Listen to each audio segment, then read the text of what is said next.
Yeah, Hello, Prissy. everyone. Welcome Okay. to another episode of DF1. Okay. So I guess you were waiting for my prompt before you go ahead with your intro. Anyway, so yeah, Prissy, thanks for that intro. It's good to be here one more time. Um, I am trying to do the usual to go in there, share my feed with with everyone. That way, we all know that it's time for Dear Man.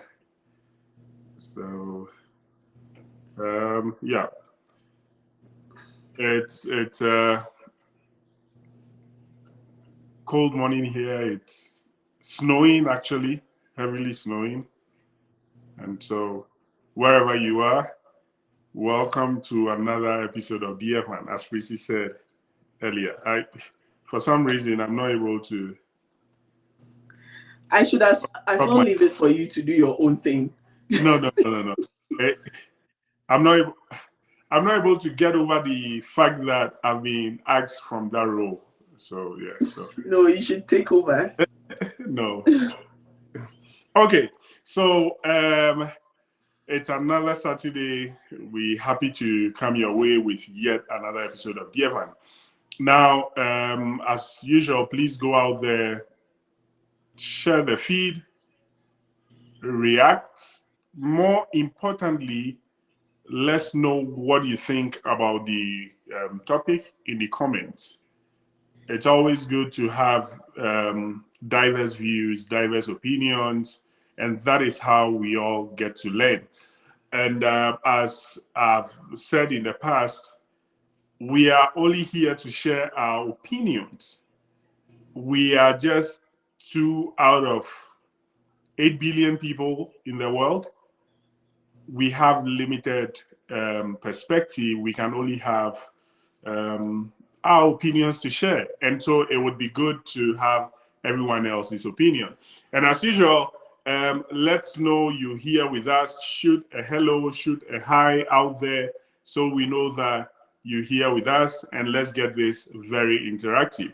We all learn when we can interact. We all learn when people can express their opinions, express their perspectives, and yeah, we all become better people. Hey, Stephen, good to have you. Okay, so hey, Akosia, good to have you. Good. Now um, let's try to give a background of what we're going to discuss today. It, running a family or running a relationship might sometimes feel very daunting, right? It sometimes feels very overwhelming because just as you do in a business, you might have different parts, different moving parts that you need to bring together to have it work. And usually when that happens, we are so engrossed in the day-to-day running of our families, of our marriages, of our lives, that we forget to really appreciate the moment. We forget to really appreciate all the teachable moments that present themselves, whether to ourselves or to our little ones. And that is what we want to deal with today. All we're saying is that today we want to consciously put a timeline to our lives. We want to consciously put our marriages on a number line. Well, I mean, back when you were in school, I'm sure you remember how the number line went. Where you go towards the left, you go into the negatives, you go towards the right, you go into the positives. Now, scripture says that, so Lord, teach us to number our days so that we might apply our hearts to wisdom. Let's take our kids, for example. Sometimes we feel it will take a long time for them to grow up, right? We take 16 years to be a long time that we don't consciously go out there to think about it in this perspective. And let me break it down before Prissy comes in. Let's say you have kids, or let's say you have a child that is 8 years old. What it means is that you might effectively have another, not even 8 years, assuming the child will leave home for school at 16, you might not have another 8 years with the child. No, you might only have maybe 8 vacations. You might only have so much times to go to church together, or you might have just as much times to do something together, to pick up a project and do together. You might only have maybe 4 times out of that 8 years, 4 times over all the 8 years, to actually teach them something that will last with them for life. And I think that when we are able to break it down this way, instead of just bundling everything and thinking that, oh, we have so much time, it helps us to consciously affect their lives. Prissy, I'll let you come in, and then I would also chip in 1 or 2 things. What is your take on this? Yeah, that is true, because it looks like 18 years is a very long time, or depending on where you are. So for us in Ghana, we go to boarding by 16, and by age 16, by the time you move to boarding, you are almost out of the home, because from boarding you go to the university. You are on your own. By the time you are done with university, if you are fortunate enough to have a job that takes you out of your parents' home, and that is it. The next time they see you is probably at your marriage ceremony or something. And so we have a limited time to be with our kids. And I have also seen that even with my kids, my last one is like 8 now. And last time I was just counting, I have roughly about 10 years. But might not be the last one. Anyway, go ahead. Just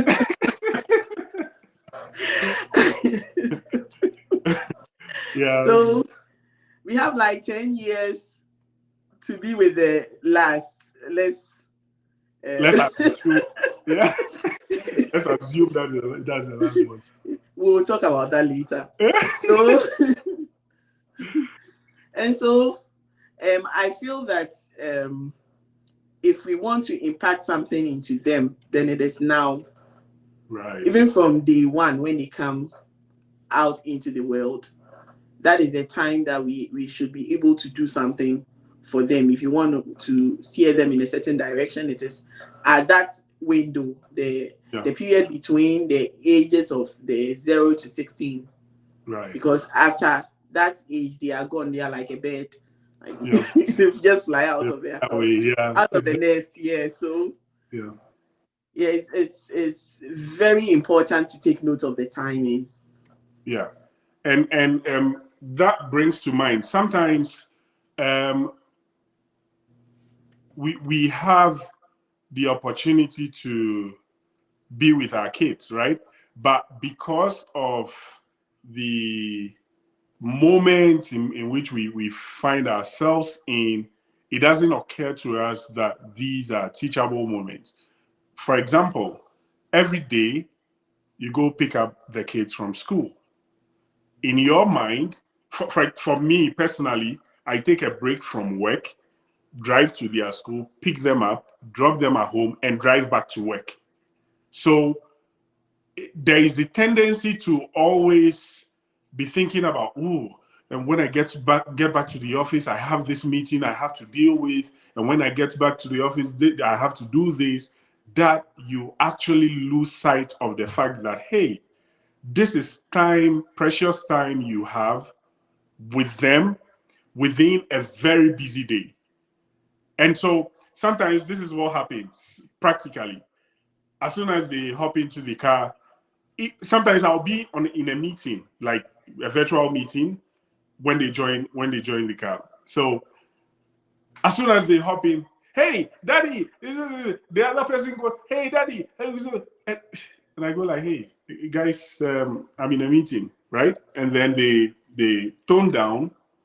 But after the meeting, then I really try my best to allow them to just speak. Most times, and they realize this. So the first one will tell them as they speak, daddy will respond.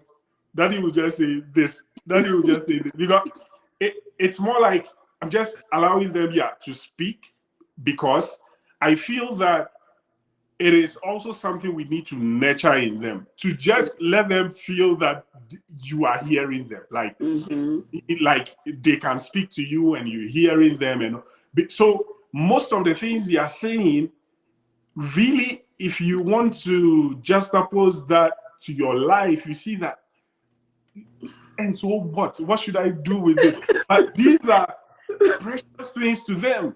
Yes.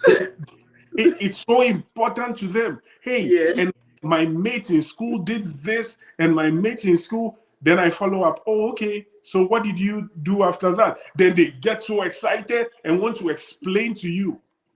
These are the moments. In some few years, they'll be so concerned about their friends, their phones.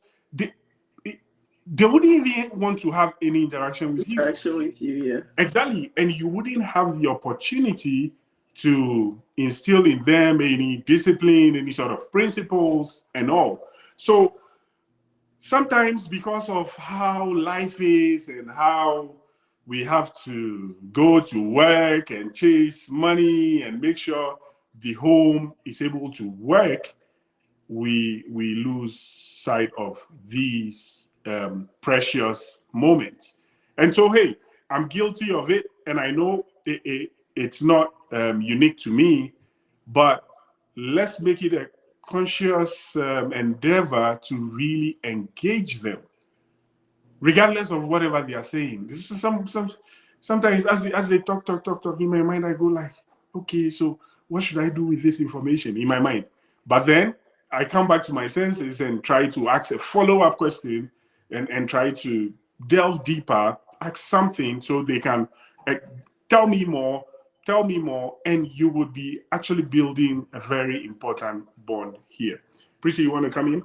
Yeah, and sometimes it looks like they are talking too much. I remember sometime I wondered if that was how I used to to worry my parents. I'm like, my parents really did well with me because I am a talkative. Yeah, I know. Everybody knows that in my family that I was a talkative. Right. And as they speak and you listen to them, their confidence in you grows. And sometimes I pick up stuff from what they say. Yeah. They might be saying things, but you realize that they probably have an idea or thoughts that they picked wrongly. Then I go like, no, this is not right. Yeah. This is how you do things. And trust me, kids know everything. Yeah. They know everything. So it's by encouraging them to tell you what happened in school, that is when you can know what they are picking up, and then you can help them throw away things that aren't good for them to keep. Yeah. Right. Exactly. And so Stephen says that most of our parents are guilty of this. Very true. Yeah. And it's really, because as it stands now, I am almost growing old. I mean, on my way to grow old, but I sort of have very vivid memories of times when I was telling my parents or some grown-up something and they just brushed it off. Yeah. And till date, I can really remember, and it's not a good feeling. And so in all this, we just want to draw our attention to the fact that we need to put life on a time scale, right? And know that it wouldn't last forever. It's just a moment, and we need to take advantage of that moment. We need to seize the moment and impact our children. Now, not just children, again, our spouses. You see, we can get to a point where we take our spouses for granted. And it's not like it's a deliberate attempt to take them for granted, but it's life. It's like, oh, she will always be there. He will always be there. You expect that when you call, he or she would pick. You expect that by the time you get home, there will be food. You expect that you wouldn't go hungry, and so on and so forth. I mean, as life progresses and things play out, we have the tendency to take things for granted. And so, in the same vein, we should also put our relationship with our spouses on a time scale and know that, hey, yeah, if you have a good marriage, you would be asking God, oh, God, why is marriage just ending on the earth, right? You would wish that marriage continues into eternity and all. If you are not having a good marriage, then you quickly want to find a way out, right? Somebody may pray for their spouses to die. Exactly. And that is the reality. It's so real. People would wish that their spouses were dead because they feel, oh, okay, what's the use of having this person around? Now, I want to bring your minds to something. All the wonderful moments that we have in our marriages, all the laughter, moments that you wish would never end. I want to put it to you that those moments are also numbered. So, Lord, teach us to number our days that we might apply our hearts to wisdom. Assuming you would live for 70 years and you are 30 now, you wouldn't necessarily have 40 years of laughter.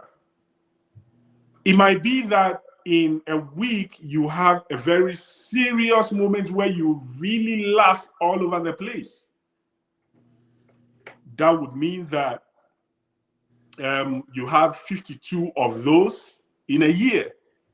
And so you multiply that by the 40. And it would bring to your mind that you actually have maybe 2,000 moments to really laugh so hard till you're gone. And that brings things into perspective so that when you think about it, that, oh, so in the next 40 years, I am only going to really laugh hard with my spouse for 2,000 times. Okay, why don't we create more hilarious, more enjoyable moments so that we can multiply that by a factor? So, for example, if you make it a point that, hey, at least 3 times in a week, you really have fun, nothing will stop you, then you are improving that relationship. When we don't put timelines to these things, we sometimes take things for granted, right? And you think that, oh, for example, if an angel were to appear to you now and tell you that you have X number of years to live, you would see that your perspective will change. Things that matter to you will change because you will know that you don't have forever. Yeah.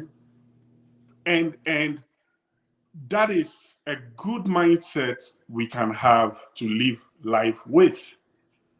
If you are always picking fights with your spouse, and I'm not saying don't pick fights with you. Sometimes picking fights with your spouse is fun.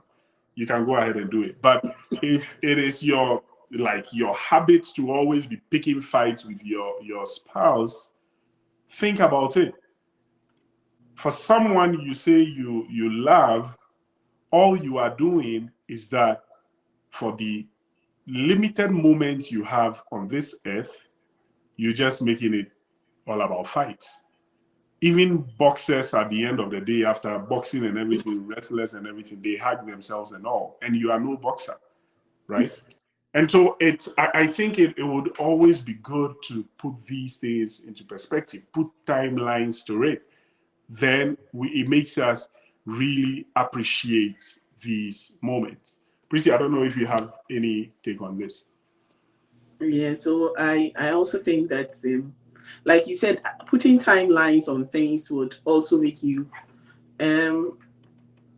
understand how important like the time is.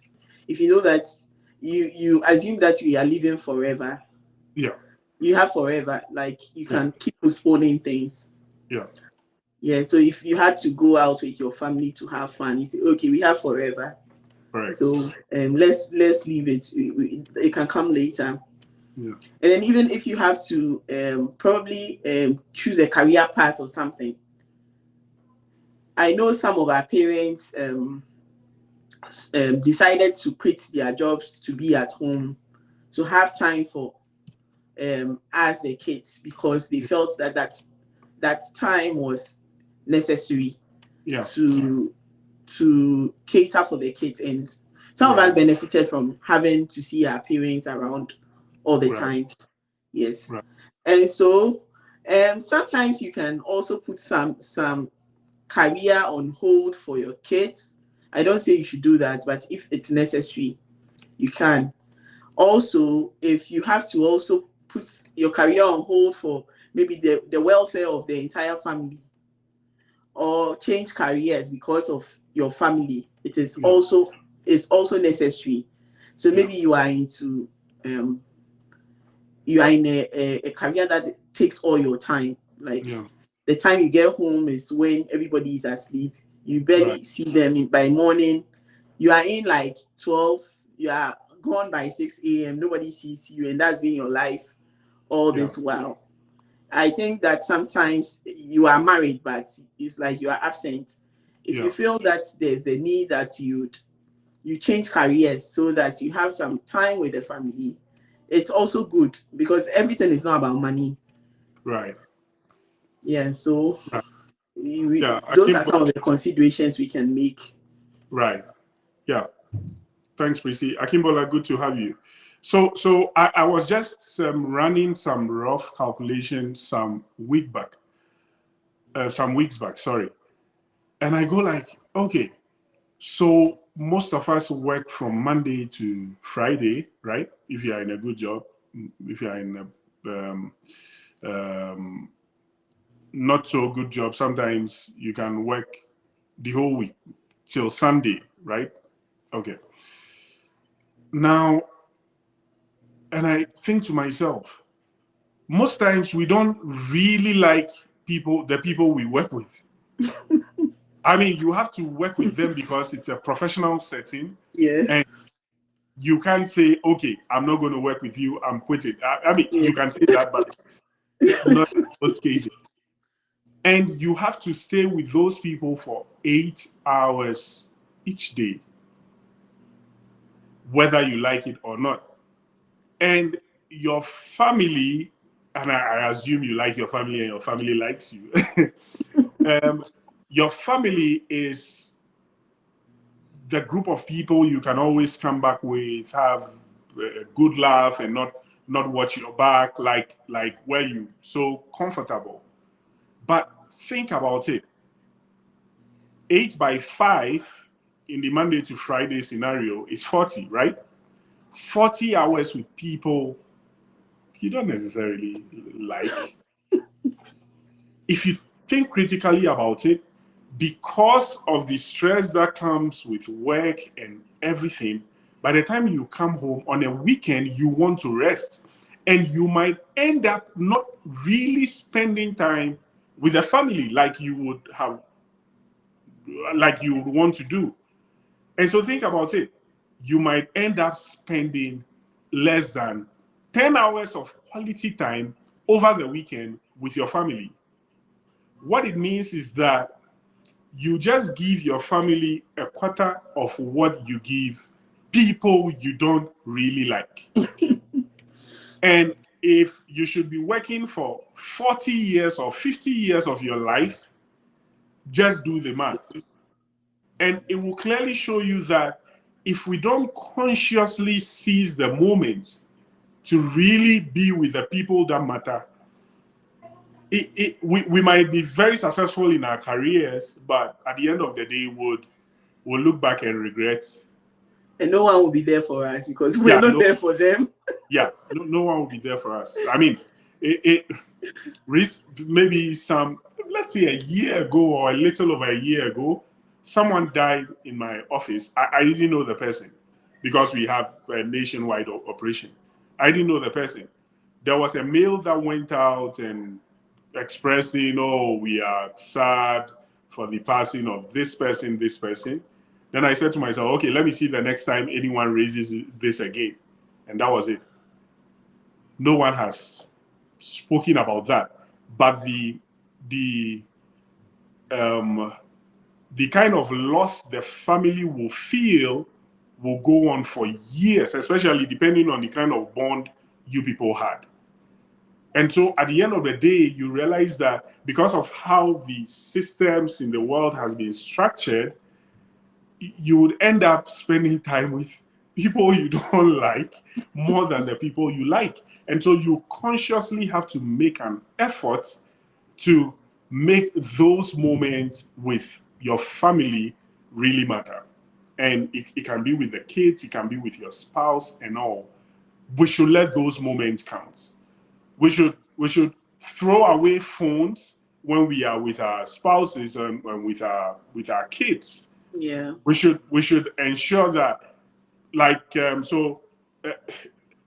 me confess. I have, when I was a kid, I had my mates, especially those who were from rich homes and things, play a game called Monopoly. I'm sure most of you rich folks would have heard that. I never had the opportunity. I always thought that was some wild game. The very first time we played Monopoly, including Prissy, you think Prissy is Dadabi, she is no Dadabi. The very first time we played Monopoly in our lives was December of last year, right? Yeah, December 2023. Now, we've made it a habit to come play Monopoly. And Prissy, whether she's busy or whatever, we drag her to come play Monopoly, right? And one thing I've kept communicating, especially to the kids, is, hey, when it's time to do this, we are not going to put anything on, no TV, no, your PCs off and everything. Because I want everyone to consciously enjoy the time we having playing Monopoly. You know, I realize that, and sometimes I'll be back from work so tired, and they'll go like, Daddy, do you want to play Monopoly? I wish I could say no. But then I think about it. This might be maybe one of 100 times they would ever ask me to play Monopoly in my life. Why don't I take advantage of it? Then I'm still tired. I come, okay, let's play Monopoly. Then we go ahead and play Monopoly. It could be anything in your case, in your situation. But all I am saying is that we have to be very, very conscious, deliberate about making such things work, about having quality time with our family, about seizing all the teachable moments and pushing out lessons out there. And for me, when I got struck with this reality, what I do, and Prissy would attest to this, what I do is that in any business that we run in the background, apart from the work we do on the side, anytime I pick up the kids, the main discussion we have is our business. And I tell them what the numbers are, what is, and I allow them to ask questions. Okay, then they go like, okay, why are we not doing this? Why are we not doing? Why is the bank not doing? Why is it? Then I explain. And one time when Prissy came back from school, she was surprised. In fact, we did a demo. I took a whiteboard with markers, and then I started writing the numbers, and the kids were answering, were giving details Prissy was shocked about. Those are the moments. And you would be surprised at how precious those moments are to them as well. And I'm sure they go to school and tell everyone that, hey, we do this, we do this, we do this. But maybe we just have 1,000 of those moments, maybe 50 that we can have over the span of our lives. So, hey, again, Lord, teach us to number our days that we might apply our hearts to wisdom. Let's go out there, number the days we have with our kids, number the days we have with our spouses, and I think it will change the way we approach things. Prissy, do you have any closing comments? No. Oh, okay. Okay, so since You have Prissy, said it all.